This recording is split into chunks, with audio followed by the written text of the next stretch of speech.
Thank you very much, Tamar. I'm going to share the screen and try and put up a PowerPoint. So I thank you for the invitation, and I hope it will be interesting.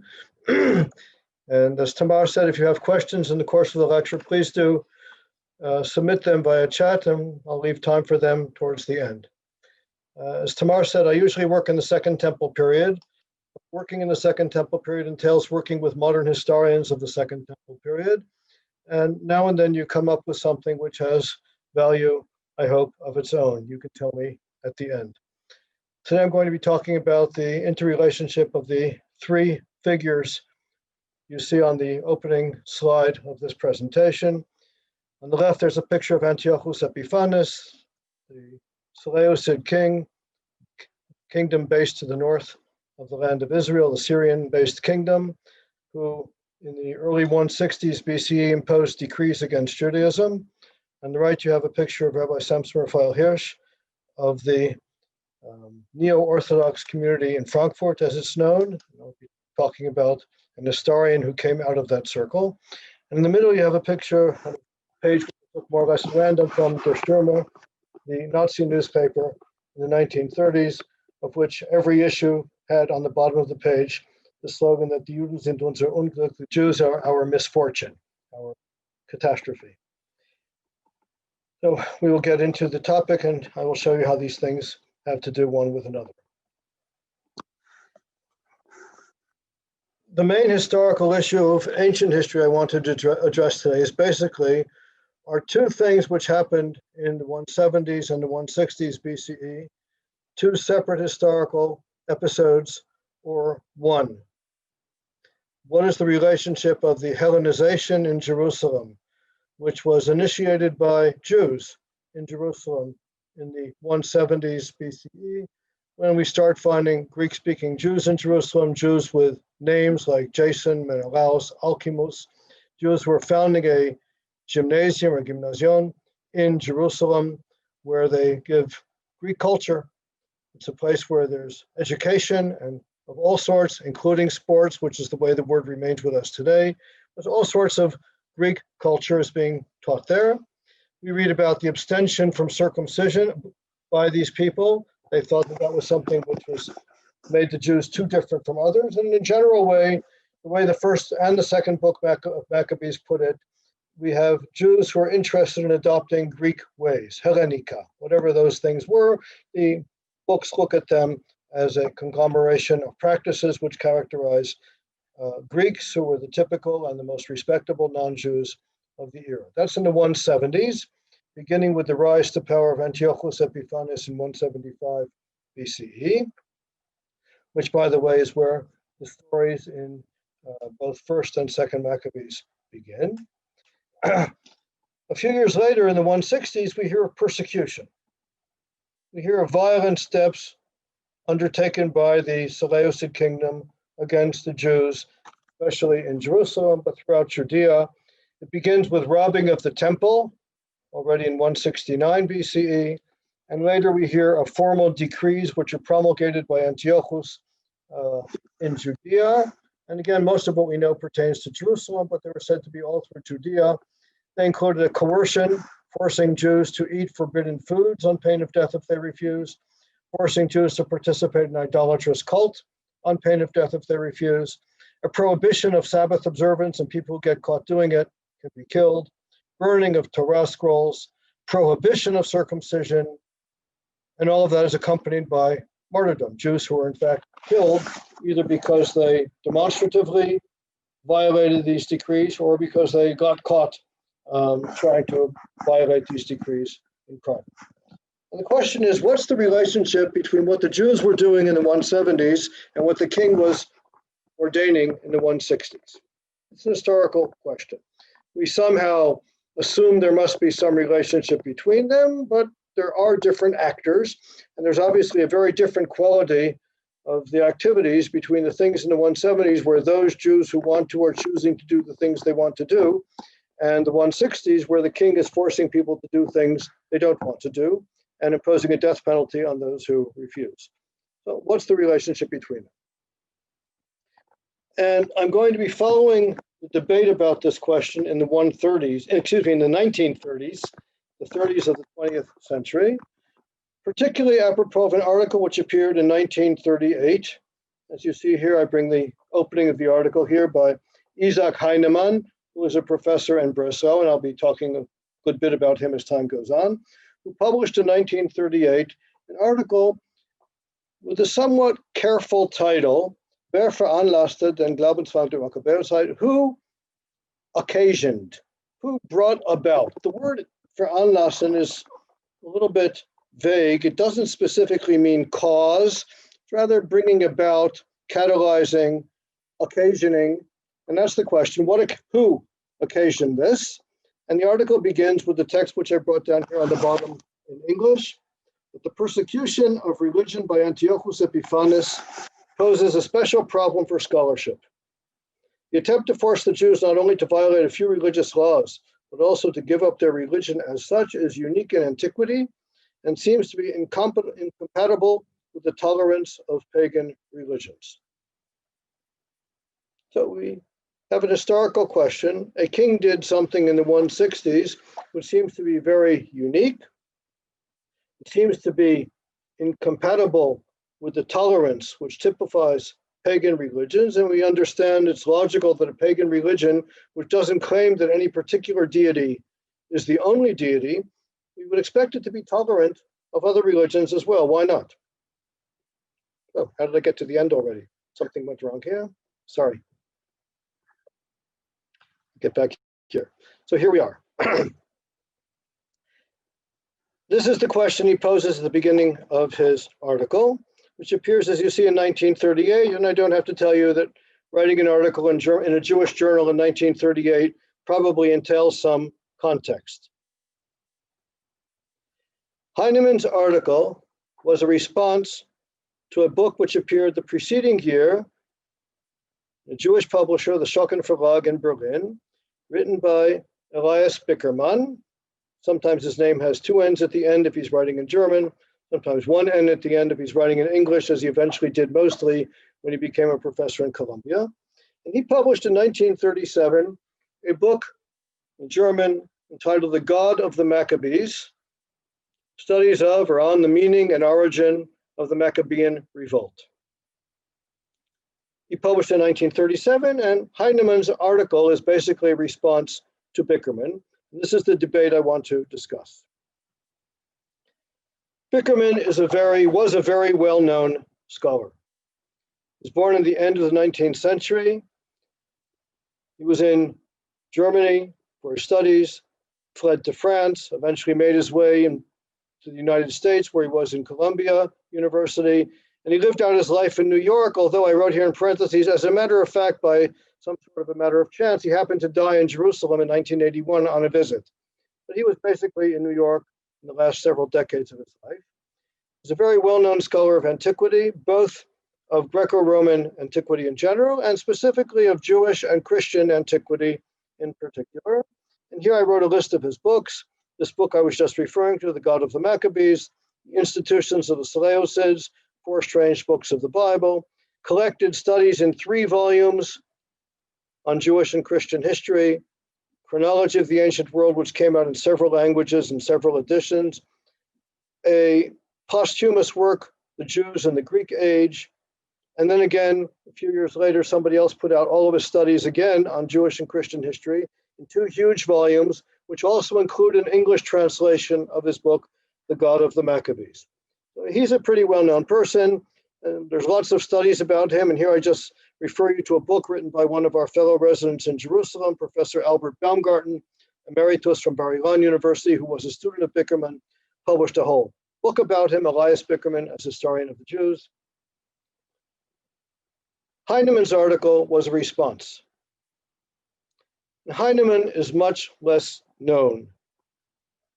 He hasn't been much of a subject of research. I bring here an article from a biographical dictionary of Central European Emigrés, of which Heinemann was one. It gives you the bare facts of his career.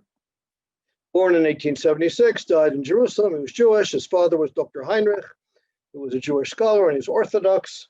He studied in Berlin. He studied in the Berlin Orthodox Rabbinical Seminary. And what I want to focus on right now is that from 1918, this article says, he was a lecturer in ancient and medieval Jewish literature and philosophy at the Jewish Theological Seminary in Breslau, later becoming its director, and he was also the editor of its journal, which is the journal where his article appeared. And I want to focus here on what I have here. In 1897, he did a doctorate when he was in Berlin. He studied in Berlin while he was doing his doctorate at the Rabbinical Seminary. And 20 years later, he's got a lectureship, and I point out, what was he doing for those 20 years? I will leave that topic on the table for a while and go on.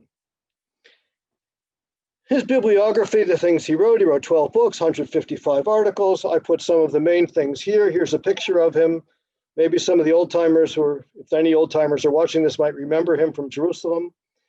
But he wrote his dissertation in Latin on a Greek philosopher in 1897.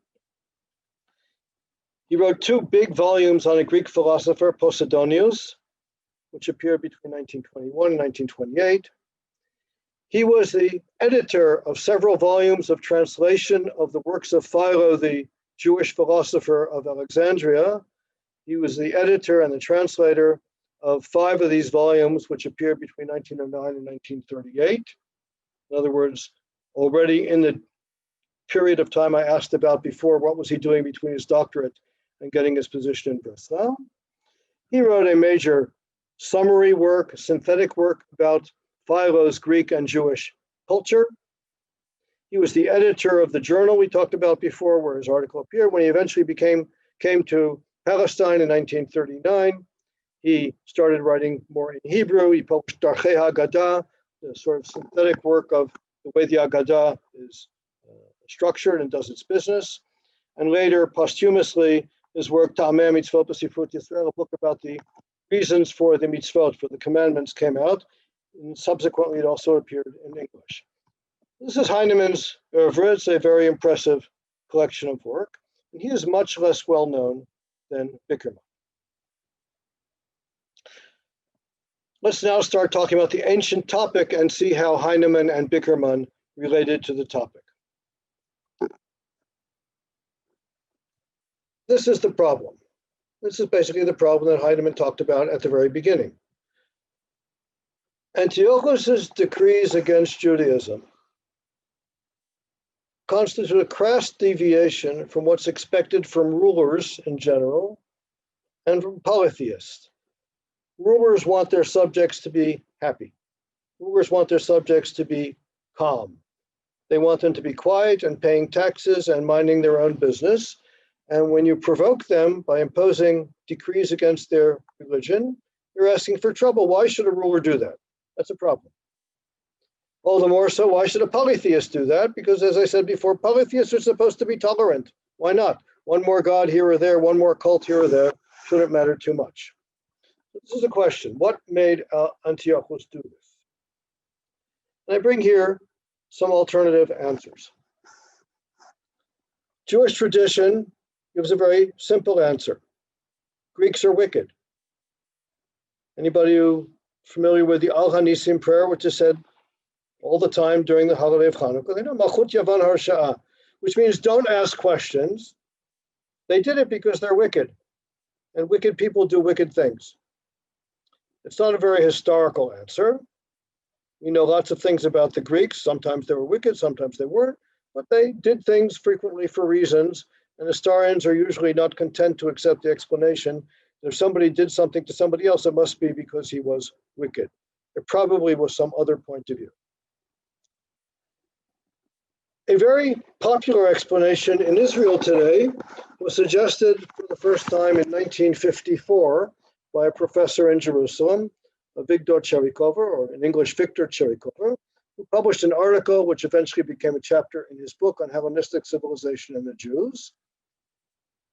And what he suggested was, well, Antiochus imposed his decrees against the Jews because the Jews had revolted against him. And just like we know from the days of Bar Kokhba as well, when an empire wants to fight against the Jews, it shoots in all directions.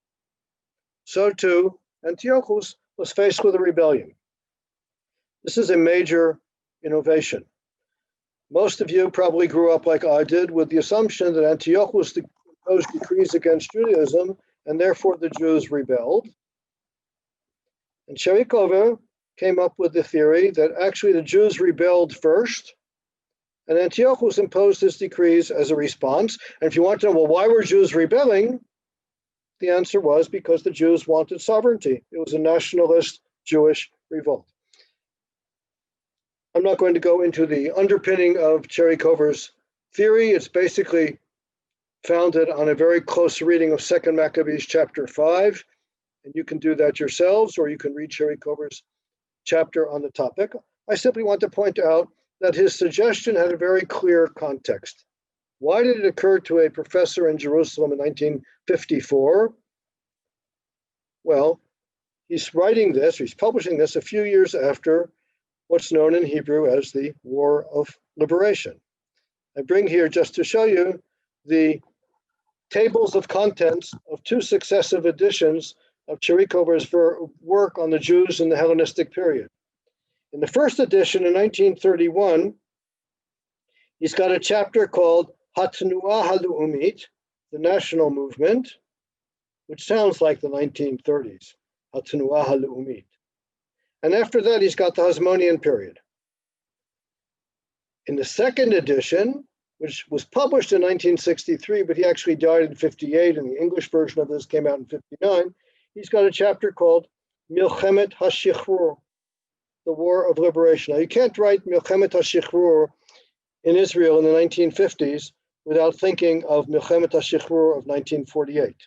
So my point is, if you want to know why did it occur to Cherikover that maybe there was an ancient Jewish war of liberation, because he's living in a time which puts a notion like that very directly onto the table.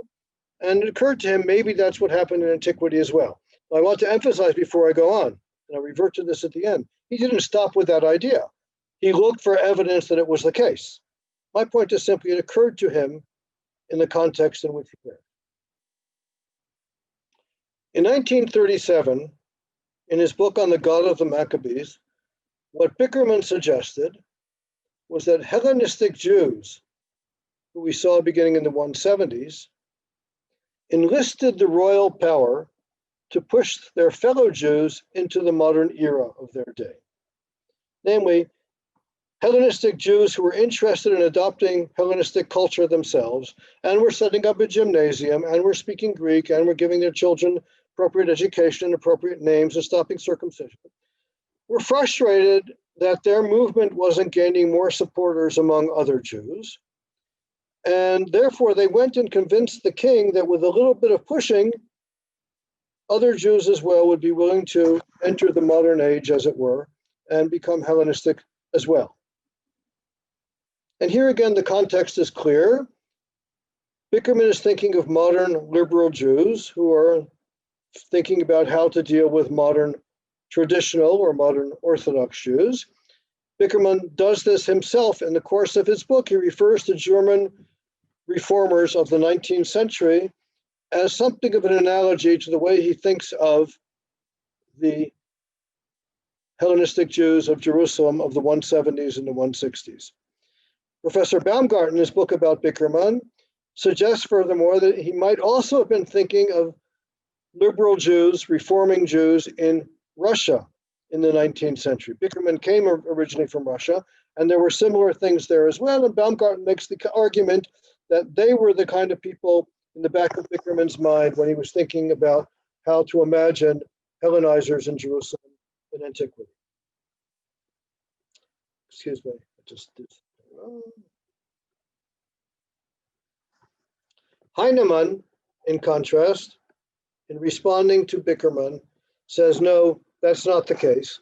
It's not the case that Hellenistic Jews brought on, veranlassen, were the occasion of, were the ones who caused one way or another the decrees. Rather, it was the king's own initiative. The king wanted to unite his kingdom culturally, and the way he found to do that was by coercing Jews to adopt this culture. And as I say here, the context of that has not yet been studied. What might make a guy like Isaak Heinemann think of an idea like that? So let's see. There, I did that again, sorry.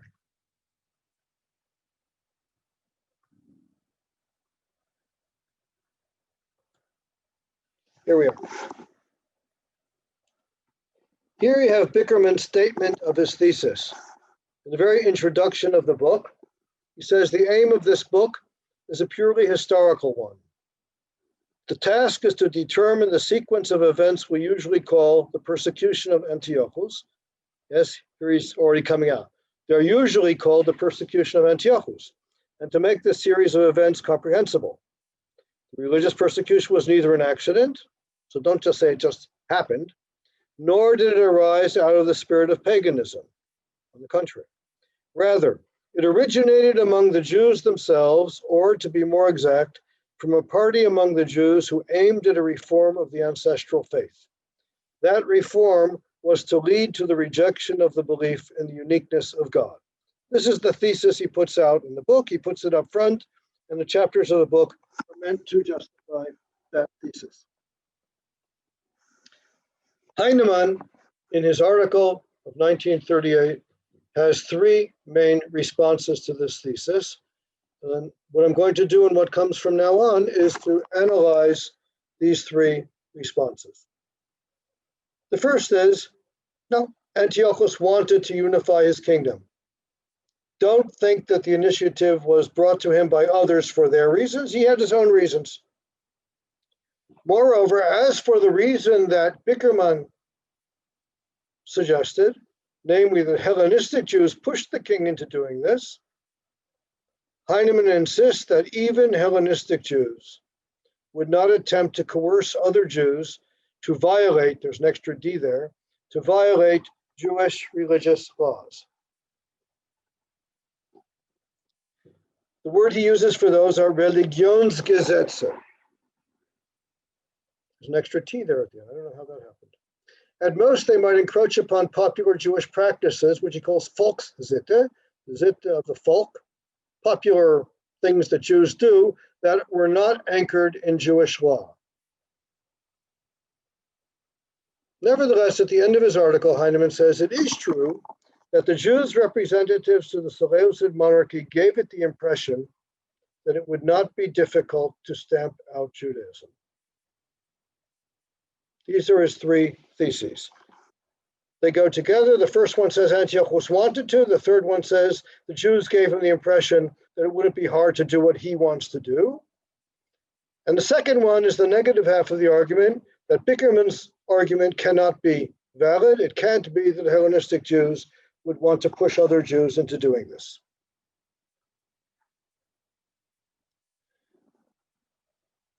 Now let's look at his first thesis, that Antiochus wanted to unify his kingdom.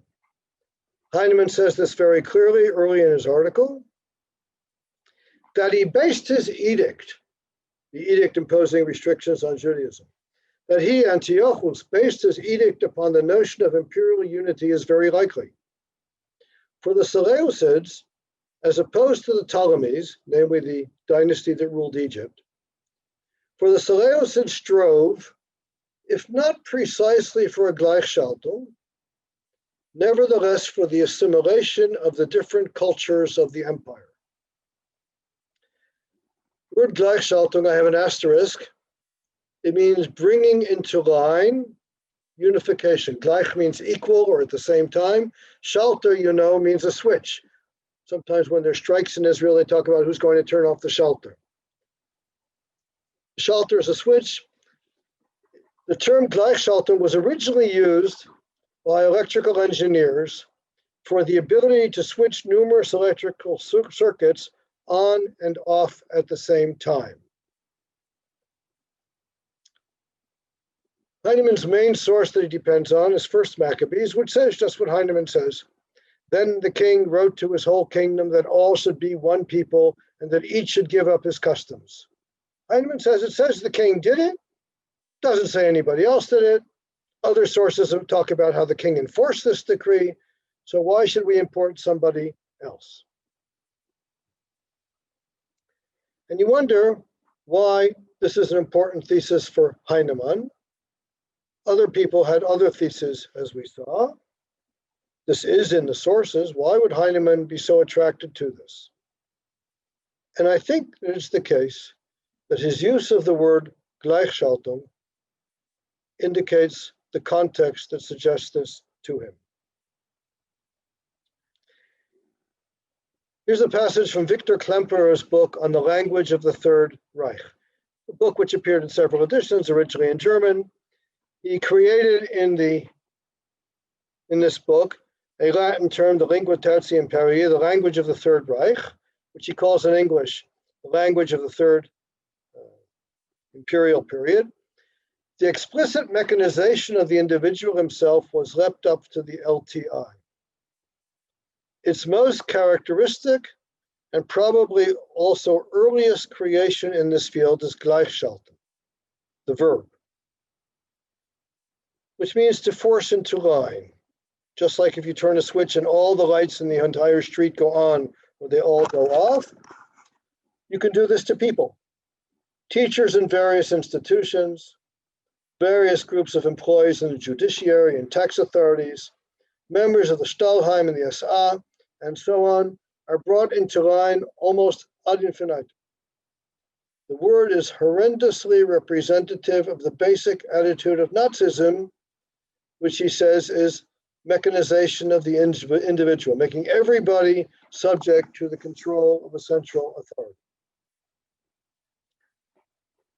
And it's a word which is very popular. There are bookshelves of studies of what happened to the German language in the Nazi period. This word became very popular. I give you here one of the earlier examples. This is from the Reichsgeሥetzblatt, the official publication of German laws. You see here from the 2nd of April, 1933. And this is the temporary law for the Gleichschaltung of the different states of Germany with the Reich, a law which is meant to make them all fall into line with the empire. So Bavaria and Prussia and all of the other states have to fall into line and do what the central administration wants. And along comes Heinemann and says, well, the Seleucids, if they strove, if not precisely for a Gleichschaltung, for something like that. And if you wonder why a Jew living in Germany in 1938 would have the idea that Gleichschaltung might be about the right way of explaining what Antiochus was up to, the answer is very clear because it's all over the world in which he's living in Germany in 1938. Here you have a picture of one of the standard posters on a German building before elections, Ein Volk, ein Führer, ein Ja. We want one people, one Führer, one yes at the ballot booth. And you know that's the way it went at the ballot booth in the 1930s. Just a minute. Yeah. So I conclude then concerning Heinemann's first point,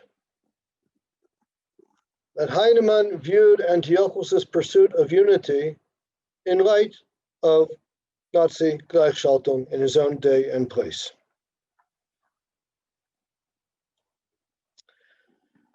Heinemann's second thesis is that even Hellenistic Jews would not try to coerce other Jews to violate laws of the Jewish religion.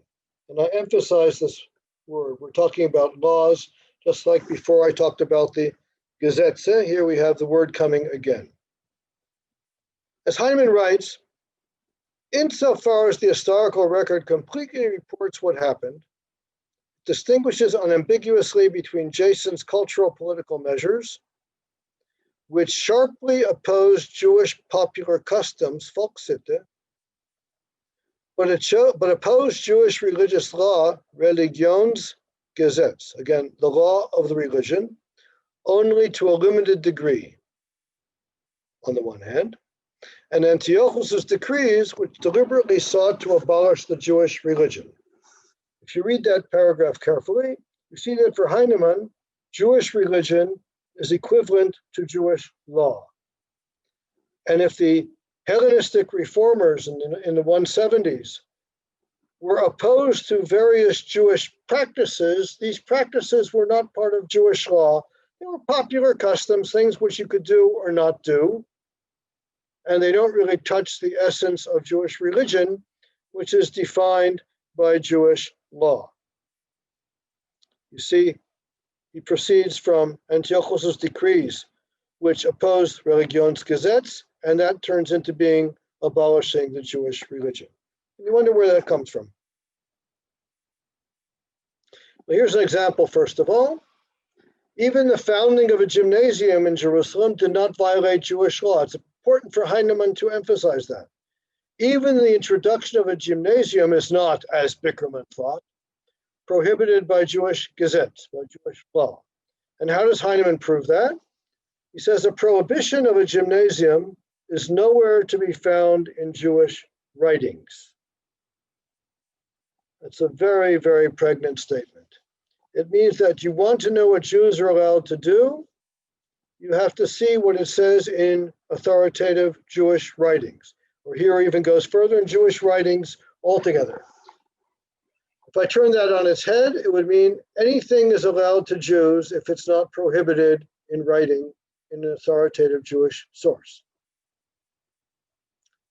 And you can understand that a position like that is one which is very congenial for Jews who want to be observant of religious Judaism and nevertheless live in a world where lots of other things are happening as well. And to get closer to the point, I bring here a passage from a pamphlet which was published in Frankfurt in 1876 in the context of the debates about the Hirsch community in Frankfurt, where the author writes, "We want to do nothing in contradiction to the provisions of the Shulchan Aruch, but we do not want everything we do to derive from it. We want to have space in our lives to do things which are not governed by the Shulchan Aruch, and the way that space can be created is by sticking only to Jewish law, which is what is codified in the Shulchan Aruch, but not being beholden to all of the manifold customs of traditional Judaism." And Heinemann was closely associated with the Orthodox Hirsch community in Frankfurt, which called itself Gesetzes Treues Judentum. You put that into Google, you'll find no end of references, and they will all go back one way or another towards that, to that community and that type of neo-Orthodox thought in Germany. Gesetzes Treues Judentum is Judaism which is faithful, treu, to law. And to speak of Heinemann in particular, I'll note that his grandfather and his hero, we'll see that in a minute, was the collaborator of Hirsch in founding the Orthodox school in Frankfurt. It's also famous for all of the music he put together for use in the synagogue there. Heinemann's father, Heinrich Heinemann, had taught in the Samson Raphael Hirsch Schule school, which is what that school was called after Hirsch was no longer alive. Professor Urbach, writing an obituary for Heinemann, notes that it was in this atmosphere of neo-Orthodoxy which had Torah im derech eretz, namely Torah together with the way of this world as its banner, that the young Heinemann was educated. His father had a doctorate. He was a professor. He was writing books about Greek civilization, Greek philosophy. I give you a couple of publications by Heinemann here to show you what world was important for him. And we see here, in 1918, he's writing an article in memory of Yafet, who I mentioned before. A couple of years later, he's writing articles about the early history of the Hirsch community. These are the people who were important for him and helped form his ideas. When his father died, it was front page news. Dr. H. Heinemann Zal, front page news on Der Israelit, Jewish newspaper which appeared in Mainz, which was the central organ of Orthodox Judaism in Germany. Heinemann's father's death was front page news in this newspaper, saying this is the world in which he lived. And if you want to know then, what was he doing for those 20 years between finishing his doctorate and getting an appointment in Breslau? He was teaching in the family business, which was, as you see here, Dr. Heinemanns Pensionat und Höhere Töchterschule mit Fortbildungskursen. He was teaching in Dr. Heinemann's boarding school for girls. A boarding school which offers, as it says here, thorough, gründliche, scientific, domestic, and social education. It's a school which is training Jewish girls to be domestic, to function properly in society, but also teaching them Wissenschaft, science. Wissenschaft in Germany in those years was like God. It was like a divine word. You see, this is a very orthodox context in which it's advertising itself. This is Dr. Heinemann. Afterwards, we've got somebody advertising a restaurant which is strictly kosher. Somebody else is selling here machzorim for Rosh Hashanah. But nevertheless, Heinemann school is like that, and Heinemann is teaching in Dr. Heinemann's boarding school for Jews, for girls. A school which lasted for decades. Here we have an advertisement for the same school. 20 years later, just the year before Heinemann finally got his job at the Rabbinical Seminary, the school was still alive and well, offering advanced courses in science, and can't see the word here, and domestic disciplines, and also social education. It's a school which elsewhere is characterized in the Derisier as a flourishing institution to which so many girls, young girls, owe their piety.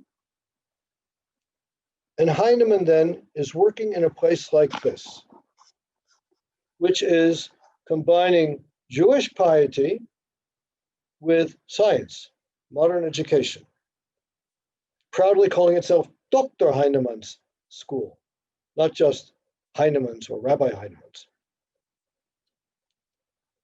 And if I look at that then, and I say, what is Heinemann supposed to think of the idea that Hellenistic Jews were trying to force Jews to give up observance of Jewish law? And I would say that Heinemann simply had to oppose Bickerman's thesis that Jewish Hellenists, as such, because they were Jewish Hellenists, namely doing science of their day and modern culture of their day, were opposed to Jewish law, and were even willing to seek to force other Jews too to give it up. Heinemann was an Orthodox Jew whose whole career was devoted to studying Hellenism. I remind you, his dissertation was on Solon. His 2 volumes in the 20s were on Posidonius and his philosophy, and especially Jewish Hellenism, Jews who lived in 2 worlds in antiquity. And he worked for decades in his family's gymnasium, as that school was sometimes called colloquially. The only way he could manage to do that was by distinguishing between an obligatory core of Jewish law and other folk practices that could be abandoned, thus allowing space for life in the non-Jewish world, was exactly what Torah im Derech Eretz was about. Bickerman, who came from Russia, wasn't part of that world of German neo-Orthodoxy. And he was thinking of traditional Jews in the East who were not making distinctions between Jewish law and Jewish customs. They were living lives which were governed by Jewish laws and Jewish traditions, and therefore were not part of the world at large. And he assumed that if you start sending your children to a gymnasium, they're not going to be Jewish. Heinemann could no way accept such a proposition as that. Finally, Heinemann's third response to Bickerman is somewhat backing away from his criticism of Bickerman, because he says it is true, nevertheless, that the Jews' representatives to the Seleucid monarchy gave it the impression that it would not be difficult to stamp out Judaism. This is the very end of Heinemann's article, what I've translated here. He says the representatives gave Antiochus the impression that you want to do that for your reasons because you want to unify the kingdom? his impression of those people who represented Jews to him was, it will not be difficult to force these people to knuckle under. Heinemann writes, it may well be asked if Antiochus Epiphanes himself would have introduced his measures had he been able to expect the passionate resistance of a significant part of the Jewish community. But if that is so, then, however, the Jewish Hellenists do bear a certain degree of guilt for the religious persecution, although not in the way Bickerman believed. They did not initiate the complete eradication of Judaism, which Antiochus attempted to carry out if at all possible, and the great majority of them hardly desired it. But the king did not, however, need to fear any serious resistance on their part. In other words, Heinemann is saying, I don't think that people like Menelaus and Jason and Alcimus, Jews who were Hellenists, wanted the king to impose his decrees against Judaism and enforce them so cruelly. But I do think that when the king looked at people like Jason and Menelaus and Alcimus, he had the impression that if he tried to impose decrees against Judaism, he would not have to fear their resistance. And then comes the very last sentence of Heinemann's article, which is a very heavy formulation in German. And it was the misfortune of Judaism, es war das Unglück des Judentums, that Antiochus measured its inner strength, in other words, Judaism's inner strength, according to those Jews with whom he was familiar, Jews whose connection with the traditions of their Jewish community was by then only very loose. Well, if you wonder what made Heinemann think of that, it's not very difficult. It's not very pleasant, but it's not very difficult. Move to the next slide. Heinemann viewed the ancient Jews' representatives vis-a-vis the Seleucid government in light of his assessment of Jewish leadership in his own day vis-a-vis the Nazi government. The head of the Reichsvertretung Deutschen Juden, which was the Jewish national representative body from its foundation in 1933, the main guy with whom the German government dealt when dealing with the Jews in the 1930s, the one who was thought to represent the Jewish community of Germany, together with his colleagues who were similar, was Rabbi Dr. Leo Baeck. And he was a leader of German liberal Judaism. He was a scholar of ancient Judaism who competed with Heinemann. That made things worse. They have footnotes in which they complain about each other in their work on antiquity. But he was also the head of the liberal rabbinical seminary in Berlin, the Hochschule für die Wissenschaft des Judentums, which competed with Heinemann's more conservative seminary at Breslau, where he had been for 20 years by 1938, and he was the head of it. And they had had some clashes between them, which can be documented in the course of the 30s. In the pressure cooker of 1938, with all German Jews trying to understand who was to blame for their troubles, it was all too easy to blame the Jews' representatives. So if I go back and say, where would Heinemann get the idea that maybe had the Jews' representatives to the Seleucids been other and been more traditional, Antiochus wouldn't have started what he started? I find no reason to look anywhere else than Heinemann's looking at the Jews' representatives vis-a-vis the Nazi government in his own day.